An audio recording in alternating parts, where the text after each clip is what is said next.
Thank you very much. Oh, wait, let me just grab a clock, a timekeeping device. Hold on a moment.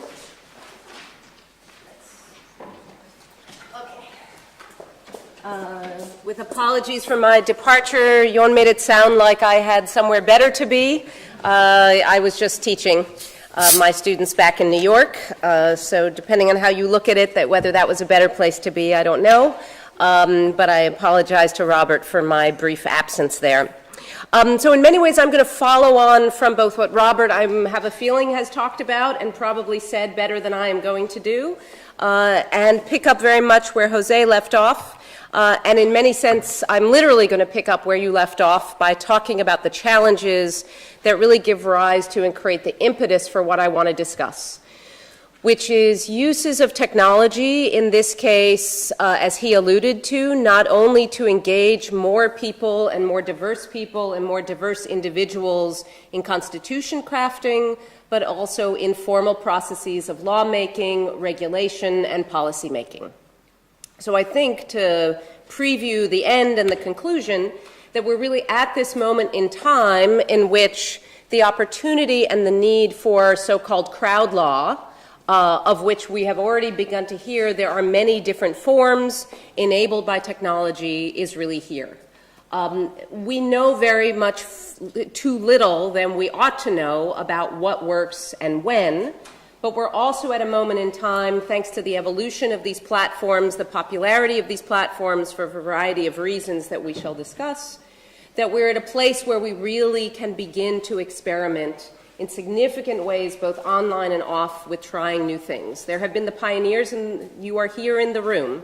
And when it comes to the online pioneer, Robert's here, and Active Citizens has really been in the forefront of helping us to do this. So I'll talk more about what I think we need to do in order to get us there, but I think the impetus is there. Jose gave us a whole range, a sort of parade of horribles to end his talk. I'm going to start with the range of opportunities that we have, opportunities encapsulated by and reflected in the 17 Sustainable Development Goals that actually create the impetus for us to do a better job at how we govern. There are, of course, plenty of challenges, and you had a longer laundry list than I did. So I will just breeze through these slides because they're all familiar to us, and they're all the ones that you already cited. Right? It's the challenges that come from nature. It's the challenges that are man-made and come from politics.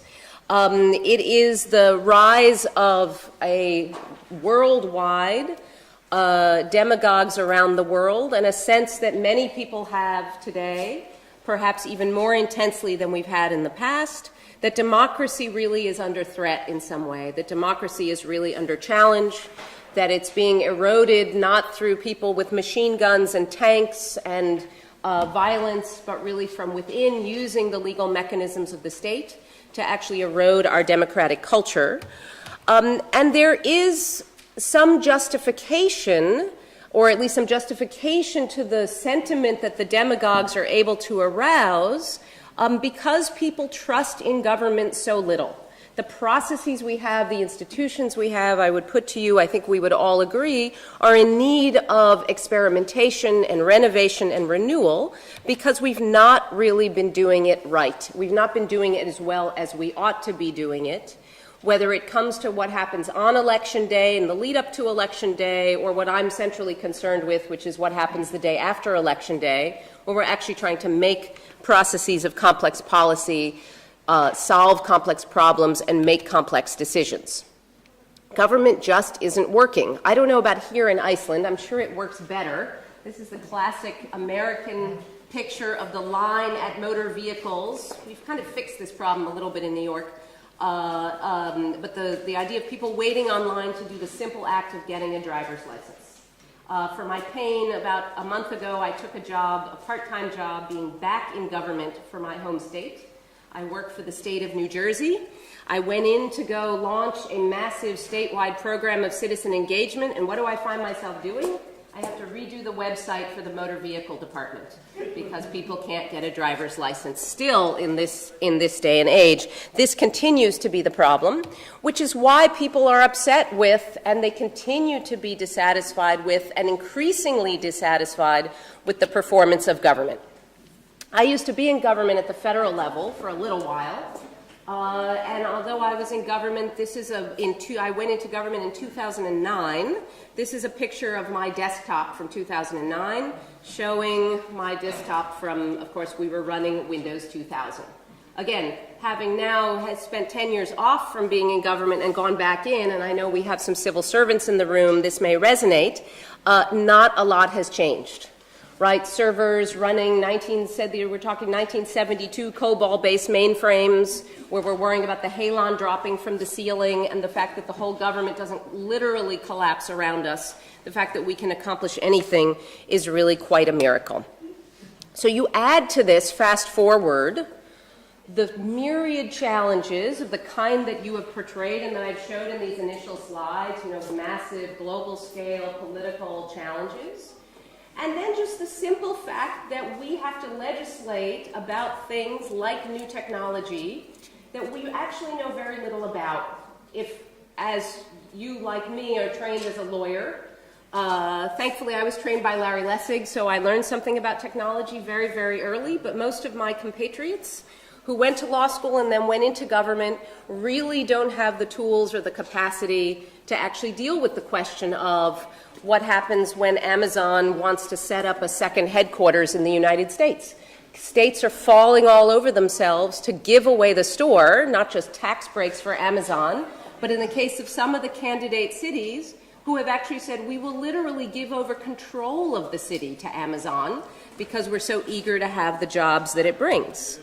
It's when Sidewalk Labs and Google enters a partnership with Toronto in Canada, again with the promise that they will bring big data to help make the city run more efficiently and make traffic run better and be able to sense what's going on in the city. But as a result of this project, right, who owns the data? Who has access to it? The politicians have given away the store, essentially, because they don't have the ability to deal with the complex questions that we're going to have to confront and that we are confronting, whether it's driverless cars or gene editing or the question of which blockchain pilot to do next. We really have to do a better job, I would put to you, not in terms of only the legitimacy of governing, but actually the effectiveness of governing. There are many areas in which we actually have to get smarter about how we do things.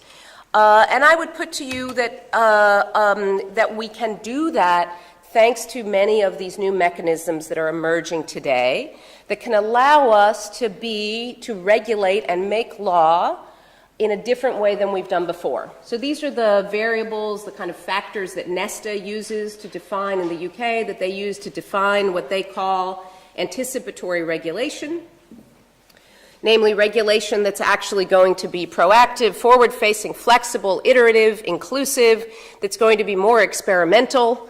In Taiwan, for example, they have the policy of regulatory sandbox, which means that any company can come and say, we would like a waiver of a rule for a year to allow us to experiment with trying something new. So that means if you want to run over people with your driverless car, you have a year in which to do that. But the idea is to liberalize the application of new laws and regulations as one mechanism to try to reduce the burden while still protecting consumers and citizens at the same time. The idea, though, that the best way we can do a better job of making more effective rules, of making more effective laws, of creating policies that actually solve the problem where there is a narrow tailoring between the problem that they're setting out to solve and the solution that they put forward, is growing increasingly urgent, and that I think technology can help us to do a better job of. And Robert, I'll be interested to see whether you agree or you disagree, and I think the question comes down to the details of where are the places that we can use these kinds of crowd law technologies to help us do a better job.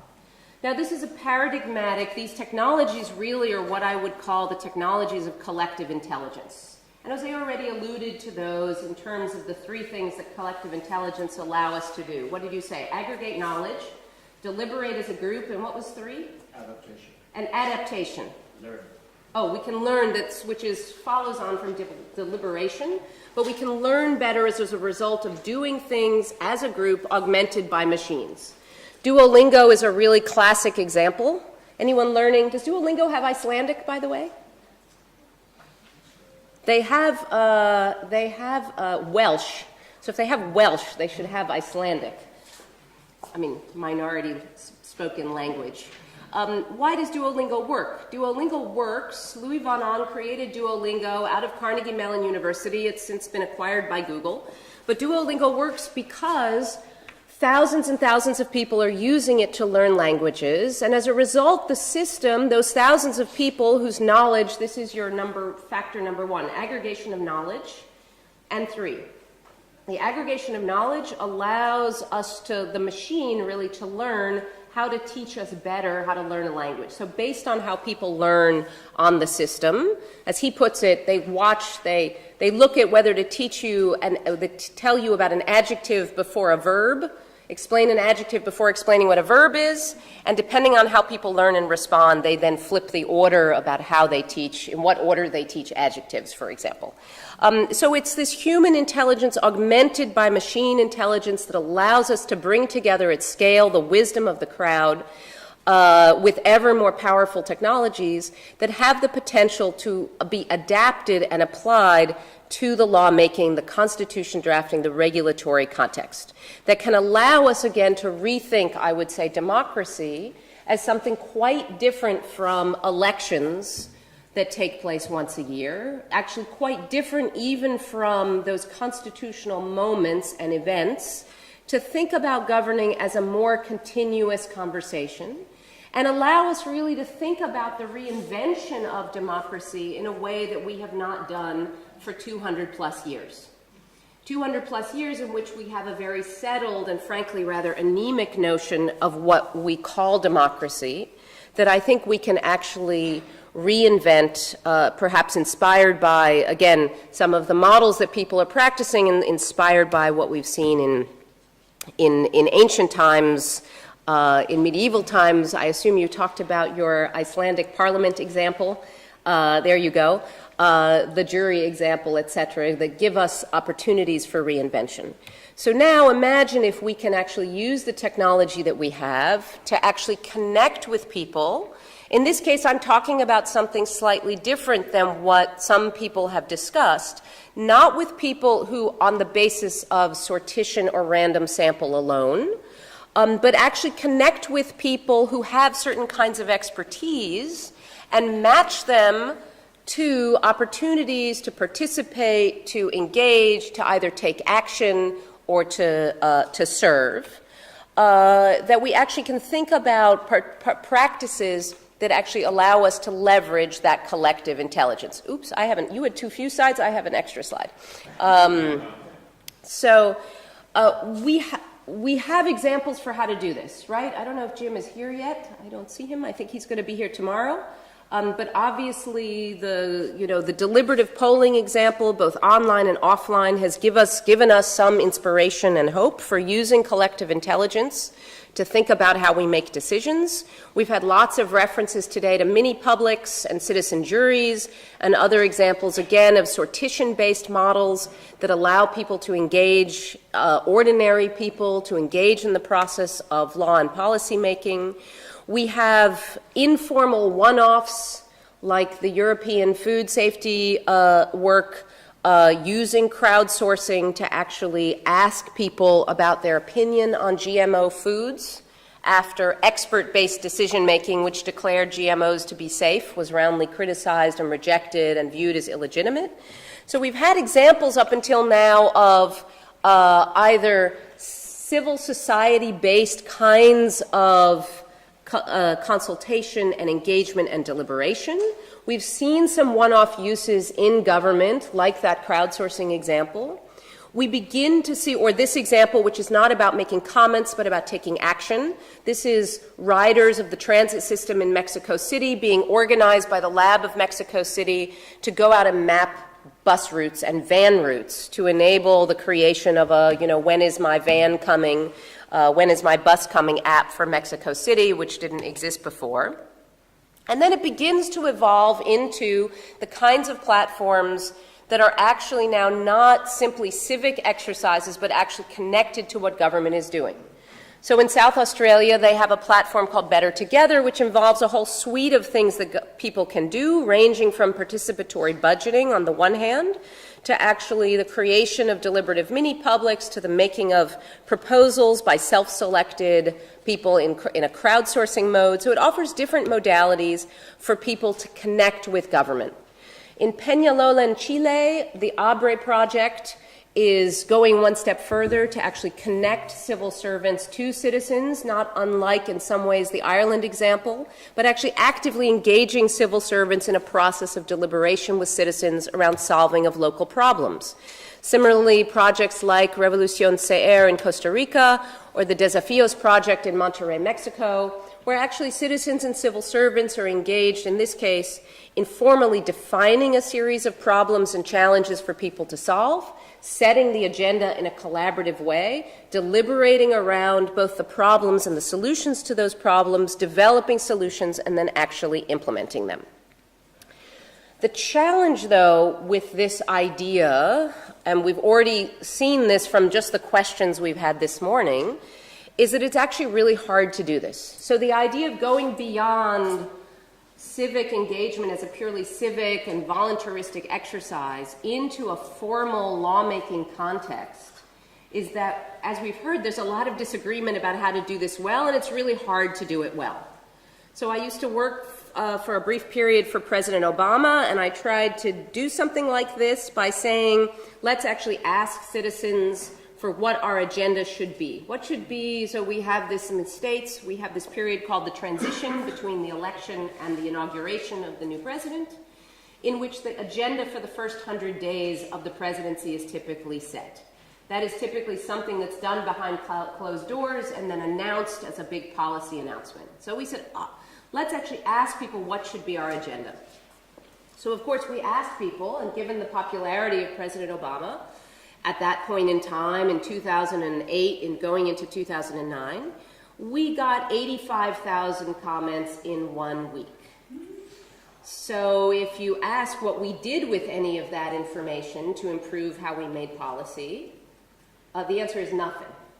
The answer is, it didn't go anywhere except became a media and a PR opportunity because we weren't set up in any way institutionally to actually make use of the information people provided. And that's where we can now fast forward a few years to what's going on today, which is this idea of actually looking at how do we institutionalize these kinds of practices. What does it mean, not simply in terms of the design of the platforms and the incentives for individuals to participate, but what does it mean for the design of the institutions and the practices by which institutions make use of this kind of collective intelligence. So it's happening. There are lots of examples. At my lab, the GovLab in New York City, we've collected 100 of these examples and put them up at catalog.crowd.law. So I think you announced crowd.law, catalog.crowd.law, spelled the American way, has 100 examples of places this is taking place. Like this may be Mudamos from Brazil, which has over 600,000 people participating in the formal act of proposing policies to the legislature. The challenge, or let me say the key, I think, to doing this right, and I know this because we're doing it wrong, we meaning the global community that's engaged in this space, is we tend, I fear, to try to create one process that fits all sizes. When in fact, at every stage of the lawmaking, policy-making, constitution-making process, we have very different informational needs at each stage of the process. And one of the big challenges is that if we tend to create a process, the process for agenda setting is not the same thing as the process for evaluation of what we actually did. Therefore, the one-size-fits-all, having a single tool to rule them all, a single process to rule them all, I think we're already seeing emerging from the discussion, sortition by itself isn't enough, self-selection and crowdsourcing by itself is not enough. You know, fast forward, the solution preview is that we actually need combinations of these things, and we need to try more combinations of these things because we need different things at different stages. So just to showcase a couple of examples of things that I think are really getting it right by focusing on one stage at a time, if you will. So when it comes to identifying the problems and then setting the agenda, Audrey Tang, the digital minister in Taiwan, has set up the V-Taiwan system, and together with it a network of public participation officials.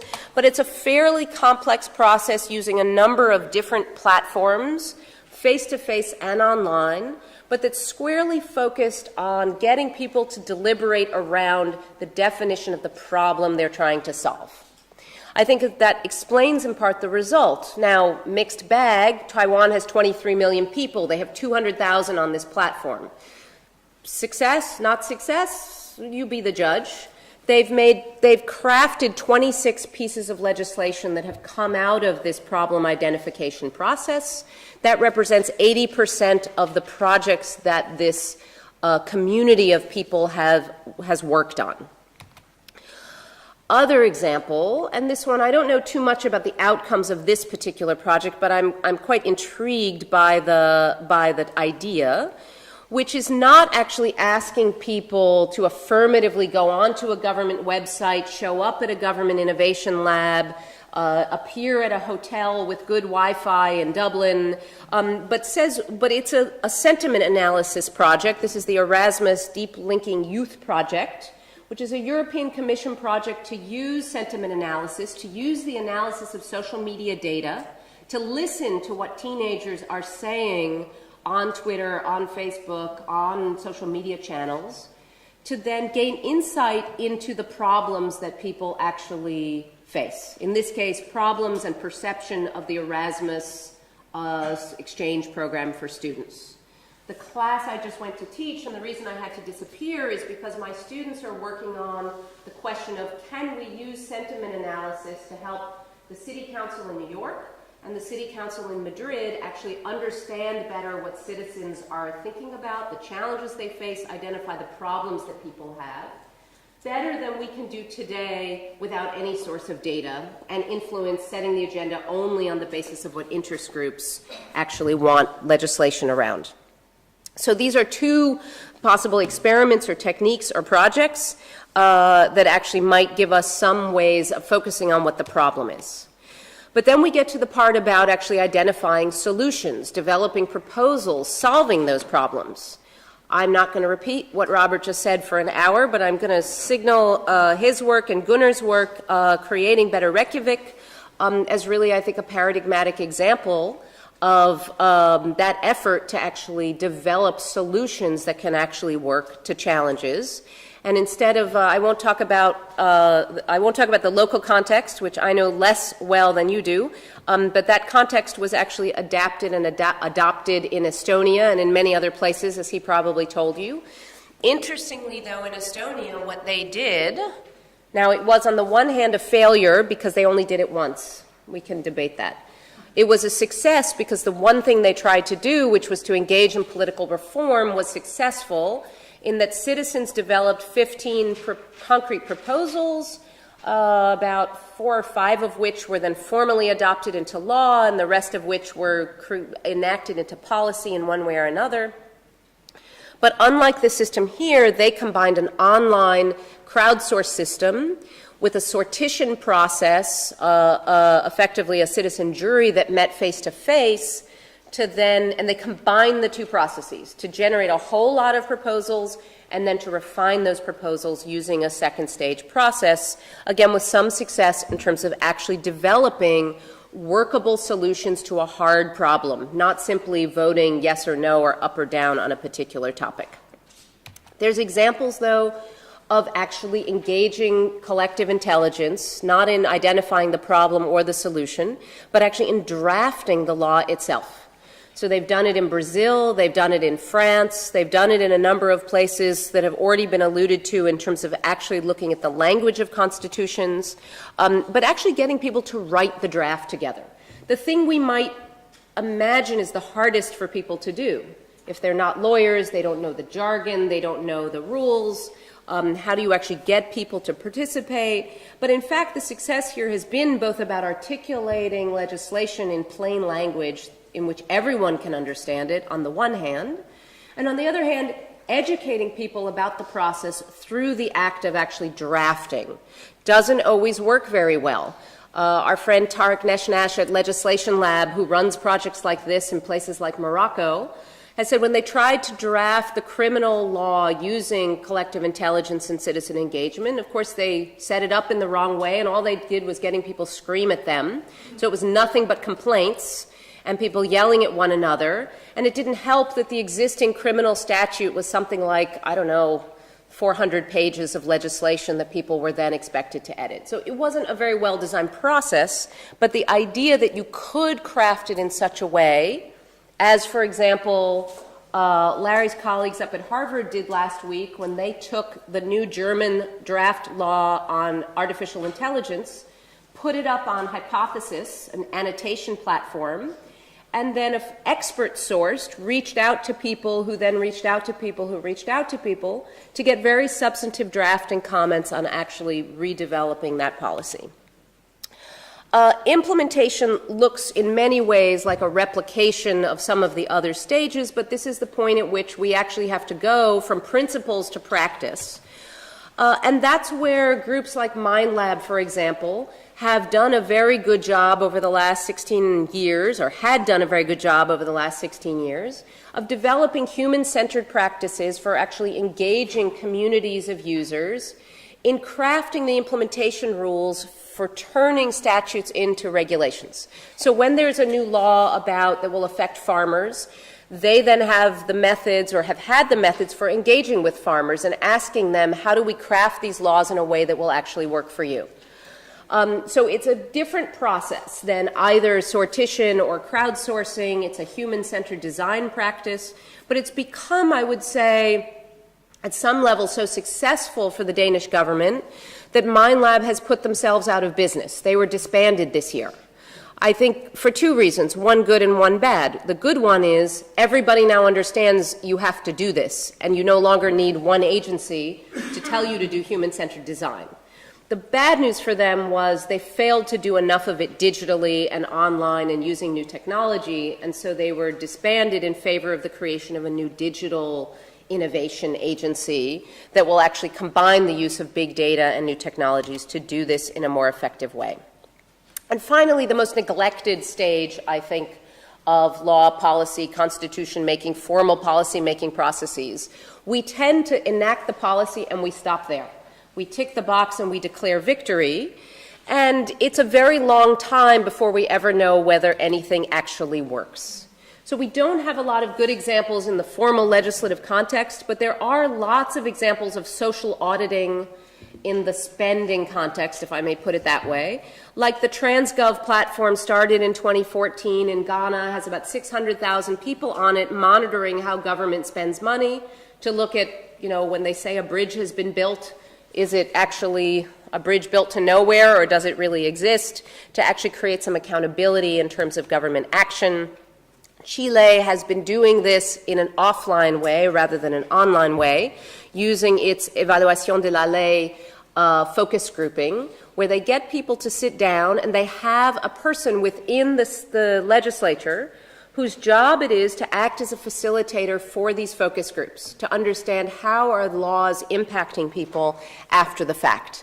Again, an underdeveloped opportunity to use collective intelligence and to use new technology to actually do a better job of this. In Brazil, starting about 2 years ago, the comptroller in connection using a technology developed out of MIT called Promise Tracker, started asking school children to actually monitor the conditions of schools, of school lunches, of school infrastructure, leading again to feedback to the legislature and to the government about what they were doing, but also the opportunity for citizens to self-organize and begin to fix the problems that they faced. Okay, so all of that, a long sort of tour of the horizon to try to make the case that where we're focusing on the informational needs at each stage of the process, I think we're beginning to see experiments that actually work in terms of the use of collective intelligence to govern better and differently. There are obviously challenges, more than I can probably name, and many of which were actually already surfaced today. The challenge, obviously, with any kind of an open process, a crowdsourcing process, is going to be the challenge of getting people to show up, or the challenge that the wrong people show up. Did you talk about this at all before? A little bit. I'll be interested to hear, and there's data in some places, like in the Estonian example, they actually looked at when they copied Better Reykjavik and set up the process, who shows up? A bunch of people who look like Robert, really. It's a lot of white dudes who show up. I mean, they got a lot of white dudes in Estonia to begin with, but there were no women who showed up for this process.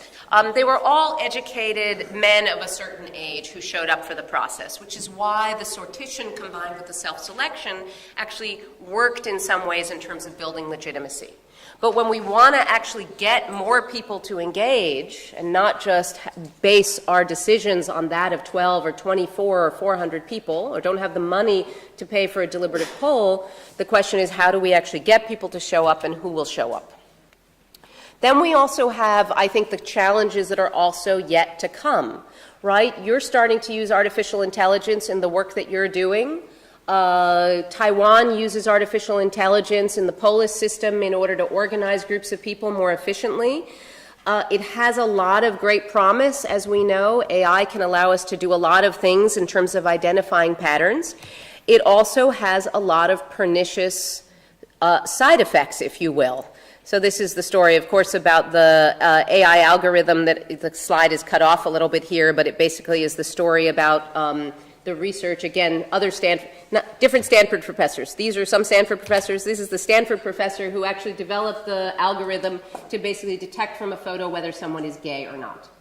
You know, when we read about stuff like this, when you read about the Chinese social credit scoring system, when you understand then how powerful these tools can be for helping us to sort large quantities of data and people, we also realize that there are potentially very great ethical challenges and problems in terms of that are myriad, ranging from who's allowed to participate to surveillance of who's participating, that we actually have to worry about as these technologies, and you're going to have, I'm sure, plenty to say about this, as the technologies begin to get incorporated into the political space in ways that we're not focused on now that we're thinking about AI ethics, but that ethics doesn't always focus on the political. So I think there are going to be real challenges that we're going to face as we introduce these technologies. There's then the challenge that we have faced for a long time and that's already come out in the discussion today, which is frankly the underlying debate that we have. I don't know a more sophisticated way to put this, but whether people are stupid or not. There is, so, you know, here's Lippmann and Dewey in this famous debate where essentially Lippmann said, and I'm going to bastardize a very complex and nuanced set of debates by saying it in 30 seconds, but essentially governing should be left to the experts. It's the technocratic argument that people are not very bright. Lippmann's, the sort of bastardized version of the Lippmann argument. The Dewey argument was not necessarily that people are so smart. It was just that for legitimacy reasons, we have to invest in actually educating people and engaging them in the process, and supported by his visions of constructivist learning, that actually it's incumbent upon us to include people in the process. I would say neither of them actually had the view that people were all that bright and able to participate in making complex decisions. This undercurrent in political philosophy, I think, in how we've thought about public participation, has been endemic to the field for a very, very long time, which is why we have limited ourselves to seeing public engagement as essentially a very nice civic exercise, but as something largely disconnected from power, until we get today to the exercises of participatory budgeting that have allowed us to see that in some small way you can give people, you can give people real responsibility. You can ask them to do hard things, and they will actually do a pretty good job of it. All right, I want to leave more time for questions, so I'm just going to breeze through the last bit of this, just to say that I think in the end what this really comes down to is not a question of technology. It really comes down to a question of what's the kind of democracy do we want to have. And I think these conversations about sortition and self-selection and mini-publics and citizen juries and CrowdLaw really come down to a tension that's emerging in a conversation that I'm glad we're having here and that we need to have more of around what is the democracy that we want to have. Do we want to have radical referenda on steroids, which is what the folks from Decide Madrid would really like us to have? Or do we want to realize Cesar Hidalgo's vision at MIT of actually AI-based democracy, where essentially we can all go to lunch because our bots know our preferences so much better than we do that they can participate for us? You're laughing. You buy it? You're up? You're down with it? You're laughing. He's very serious about this, and he means it. So I think it's a really big, it comes down to questions of theory that we have yet to debate. So I'll just close by saying that the thing, oops, I'm spoiling my fun picture, sorry. Robert and Jose have seen this picture before. I'm going to use this till I die, this picture. So it comes down to the fact that we actually, and I'm going to come to the place where where everybody's already ended up, which is to say we need a lot more experiments. Because in Madrid, they have 400,000 people on Decide Madrid making proposals about what? They're making them about dog poop in Madrid. None of them are moving forward to become law. 400,000 people waiting for this moment of engagement, and then nothing happens on the other end. So that's why we need to actually ask the question, what works and when, and that's the chance to actually do a lot more experiments. I'm glad to report the Madrid folks are going to do those experiments. They're actually going to run A/B test, randomized controlled trials, using their population of 400,000 people to begin to test and understand how can we make these processes work better.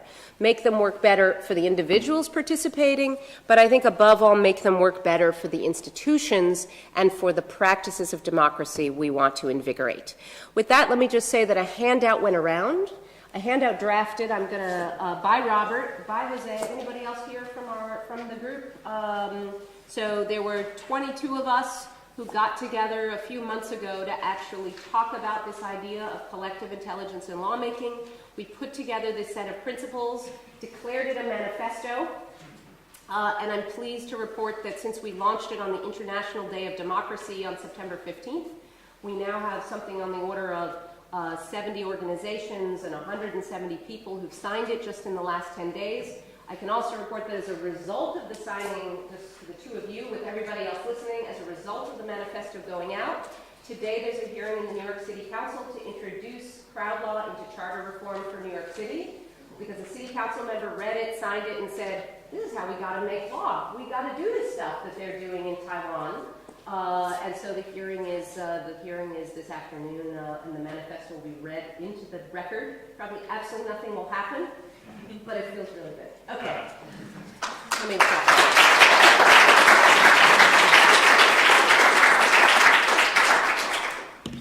Thank you for really refreshing talk. And go back to my dog poop. I was going to leave on this slide. No, just kidding. So, who wants to?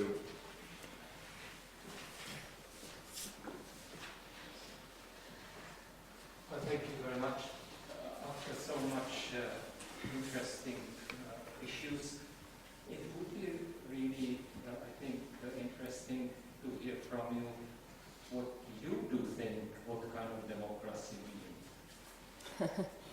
Do you want me to respond, or do you want to gather?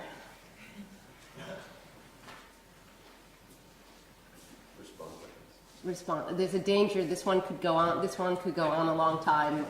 So I will not do. This is a great conversation for red wine and dinner. But I think let me just say, I'm deeply skeptical and worried about the fact that many of these platforms are being used to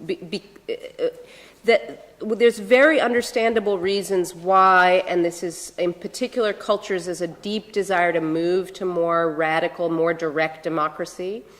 I'm concerned that for all the reasons we're concerned about referenda as being a poor way to make complex and thoughtful decisions, that we're over-investing in those processes. I think that, so I would like to see, and I'm quite interested in what I would call collaborative democracy, which is forms of engagement that actually have institutions and individuals working together to solve complex problems. I think there needs to be an outcome. I think there needs to actually be something that gets solved rather than, so it's not procedural democratic legitimacy. It's not just about signing up for the platform and voting yes, no, which has benefits in terms of legitimacy and engagement for all the reasons that we know. But if it's not tied to actually solving a problem, I worry that if there's not outcome-based legitimacy and substantive legitimacy, that we actually are playing into the hands of the demagogues. So that's a long sort of half answer to the question about what I don't want. But what I do want is lots more of experimentation that allows us to understand how do we actually solve complex problems using collective intelligence. Mindy from John Carroll University. This is following up on a discussion that Robert brought up in his presentation. I was wondering if you could comment on the relative importance of these platforms being nonprofit versus profit-based. And the examples that you gave, I couldn't tell because they went really fast, sort of what their status was in those terms. Can I just ask, did you say they have to be nonprofit or have to be nonprofit? I was advocating for, that the digital democracy infrastructure should be nonprofit. Okay, that they're, so I think all of you may know, I think everything I showed was nonprofit in one way or another. I don't think so for example, on this idea of listening to citizens and they're using sentiment analysis to set the legislative agenda, there is a commercial platform called Zen City, which charges cities for knowing what their citizens think. It's sold as a marketing and communications tool in the same way that companies buy the same kind of product to know what people think about their toothpaste or their shampoo. It's not different, it's just a different audience for them. I'm a great believer that especially for the infrastructure of democracy, that infrastructure needs to be transparent and open source in order to have the legitimacy that we need. The notion that on these platforms, we are being tracked, the data is being collected about us, that algorithms can and will be used to make these processes more efficient, that we have a right to know what those are and they should be transparent, I think is quite essential. Does that mean everyone should starve to death? No. I wish upon Robert, long life and prosperity, but I think that the principles of openness have to be adhered to. Of the 100 examples, I'm trying to think of, I don't know if we have formally tracked whether of those 100 examples, how many are for profit, but I would say almost very, very few. There's a company called PlaceSpeak in Canada. That sound right? PlaceSpeak, I think, if I'm right, in Canada, that sells these services. Unfortunately for them, I think they're nonprofit, but that's not because they want to be nonprofit. It's hard for a lot of reasons starting with procurement, but legitimacy also being one of them, I think, to be a commercial provider, but it's a good question. Yeah, thank you. From the University of Akureyri. I've been wondering for a long time why people at this stage in Iceland don't talk about the role of the political parties. Because especially if you look at the political parties in Iceland in the first half of the last century, you can see a lot of the function was similar to what we are describing all around the world now, that you have groups of people kind of crowdsourcing both law and other things. And I think that this was much more the reality maybe until 1960 or something like that. And in the last decades, or at least the last decade, we have had political parties as no-go. I mean, they're kind of the bad guys, even though they are, if we look at Germany, for example, you have it clearly in the constitution that the political parties have a democratic role.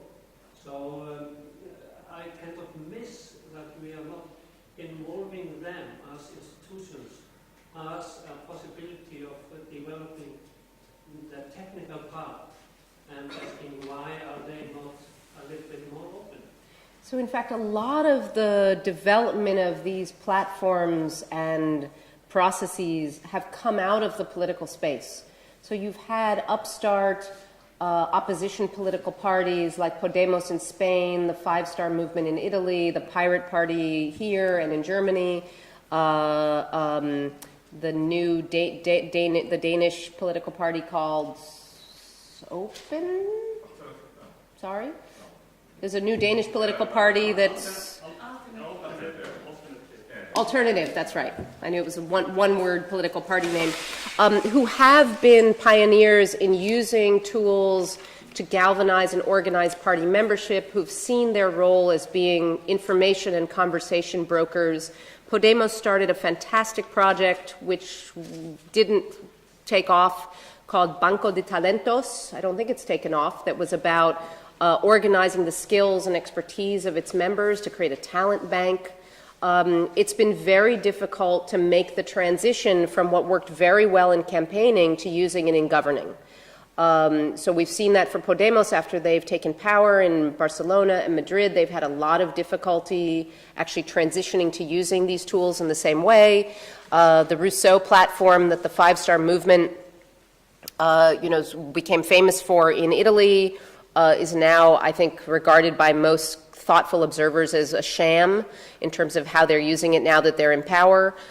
So I think this gets to the larger questions of partisanship and politics, and again, the sort of, but the fact that we have institutional processes, and this has to do with media coverage, and it has to do with the way our institutions are organized and the way our parties are organized and the funding for those parties, that become entirely a question of who wins and who loses, instead of, again, a focus on how are we actually engaged in solving problems.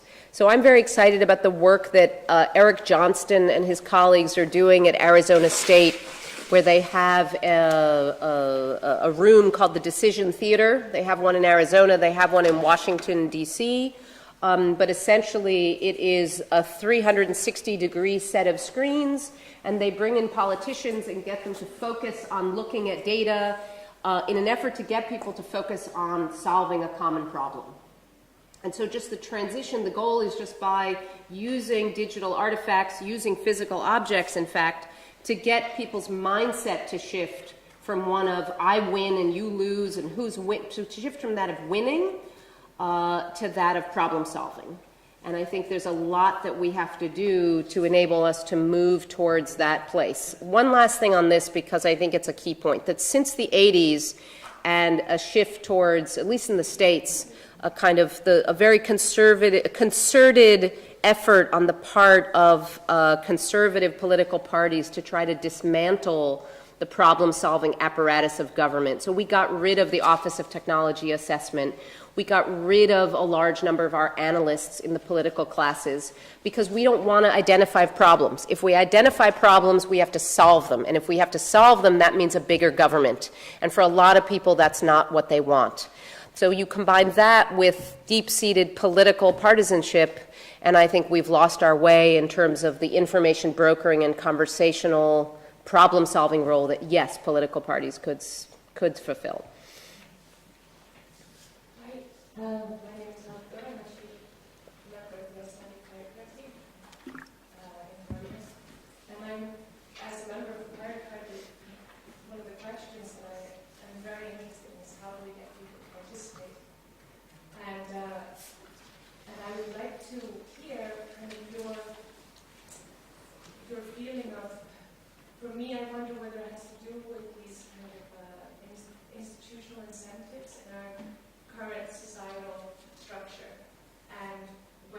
people in general in modern times are just incredibly busy, and a large part of the population is so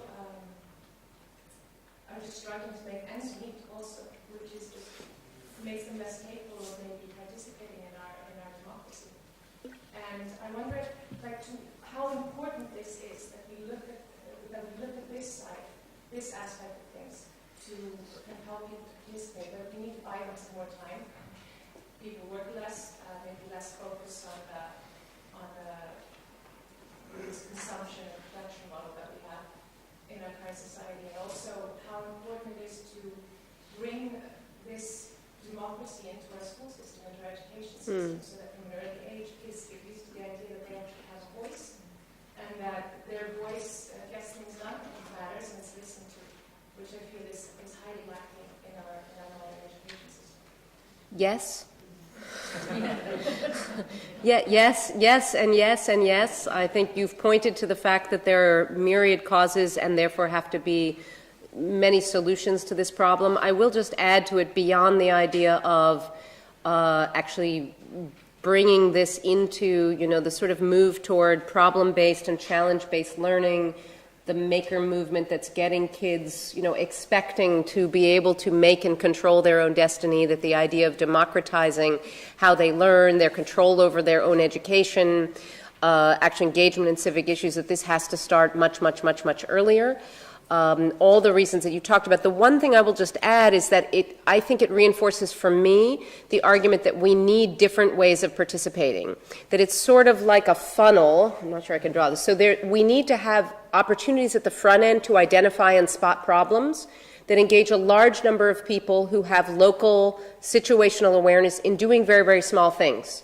So if you've seen the Risk Maps project, which started in Indonesia, they've got thousands of people identifying flood conditions, something that happens thanks to global warming all the time in a lot of places. They're working in India and Indonesia and now in the United States. But you have thousands of people spotting problems, right? It doesn't take much except a tweet. It's all you have to do. But then you have the process of when you identify and develop solutions, where it's actually a much more time-intensive process. Does everybody have time and energy and desire to do it? No. But that's the reason I think you need to have multiple ways of participating that give people a chance to participate according, to each his highest and best ability, and to each his highest and best passion, and not to have only one way of doing things. That the only thing I can do is to be able to, be part of a mini public. David talked about how you had turnover in Ireland of 50% of the population in the mini public because people didn't have the time to do it. So that's why the combination of methods I think is really, really important. Jim Fishkin wrote a book called Deliberation Day together with a colleague named Bruce Ackerman, in which they proposed a national holiday for deliberation, in which everybody would get a vacation day and everybody would get paid to do that. Until we realize that opportunity, which I hate to tell you isn't coming anytime soon, at least in the United States, I think there's a lot more that we can do using new platforms to capture people at both ends of the spectrum who can participate in small ways with a small amount of time, a lot of people versus a smaller number of people for more intensive time. Hi, Bert Ryan from the University of South Florida. As I find it fascinating what you present, and as I'm listening to it, I'm wondering, it reminds me of an older theme in political science, which actually goes back to Huntington, this whole idea that what happens if there's too much citizen demand, it goes unmet by the government.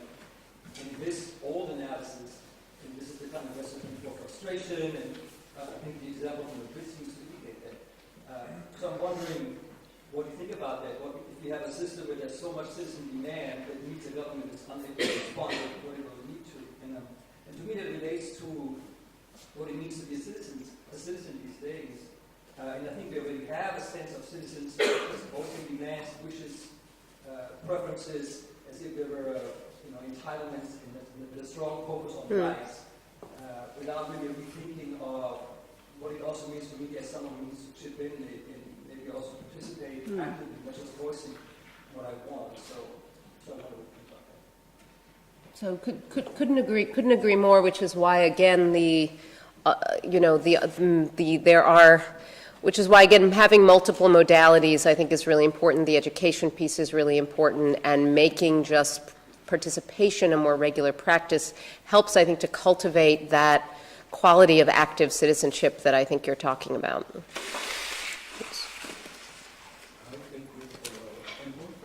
name is Haukur Arthúrsson. Well, I would like to ask you about the knowledge society. I think it is narrowing the space politics have today. You have solid knowledge on most things, and the people in politics can really argue without having knowledge on their side.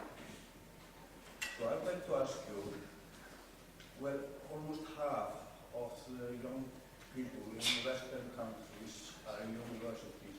What influence does this knowledge society have on democracy?